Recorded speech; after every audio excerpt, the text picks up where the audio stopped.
dans notre société moderne. Pour dire les choses, le savoir psychologique, la science en psychologie a bien évolué. On a la science clinique, des praticiens qui ont étudié, qui ont retranscrit leurs résultats, leurs expériences en cabinet avec des clients. Et donc cette science clinique, elle a énormément évolué. Donc on a beaucoup d'études de résultats dans lesquelles on surveille les changements, les méthodes, comment fonctionnent les méthodes, qu'est-ce qui est efficace, qu'est-ce qui marche pas. On a également la psychologie expérimentale dans laquelle on étudie, on a fait des études sociologiques, on fait des études sur des grands groupes avec des expériences psychologiques, etc. sur pas mal de groupes.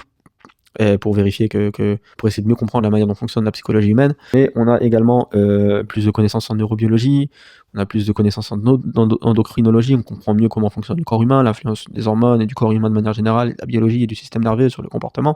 Tout ça, c'est des choses dans lesquelles on acquiert énormément de connaissances. Sur la base de ce savoir-là, il y a pas mal de gens qui ont développé, parfois en prenant de la vraie science, parfois en prenant un peu de la pseudo-science ou en exagérant des choses, certes, mais ils ont essayé de développer ce qu'on appelle l'industrie du développement personnel, self-help en anglais. Donc ils ont développé cette sorte de science, de routine de vie, où ils donnent des conseils, parfois pratiques, parfois pas pratiques, mais la plupart du temps c'est censé quand même être basé sur des recherches scientifiques et empiriques, sur des observations, des choses qui ont marché pour d'autres, pour apprendre à mener une vie meilleure. Et ce qui veut dire par une vie meilleure, c'est juste une vie dans laquelle tu es plus fonctionnel, capable de faire plus de choses, vivre comme tu veux, avoir plus de liberté, d'autonomie, de plaisir, etc. Bien évidemment, la considération éthique, elle est absente ici. La considération de savoir si c'est une vie morale ou immorale, elle est absente. C'est vraiment purement un outil pratique que les gens utilisent pour essayer de mener une vie dans laquelle ils sont plus satisfaits. Très bien.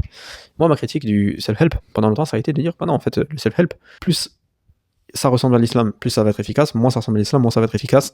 La seule raison pour laquelle peut-être il y a une certaine efficacité de cette industrie, de cette pratique du développement personnel, c'est que parfois, en cherchant ce qui marche pour l'être humain, ils se sont rapprochés du comportement islamique, qui lui, bien sûr, a été révélé par le créateur de l'être humain, celui qui connaît l'être humain dans toute sa forme, dans tous ses détails, et qui sait très bien qu'est-ce qui doit être fait pour l'être humain. Et donc,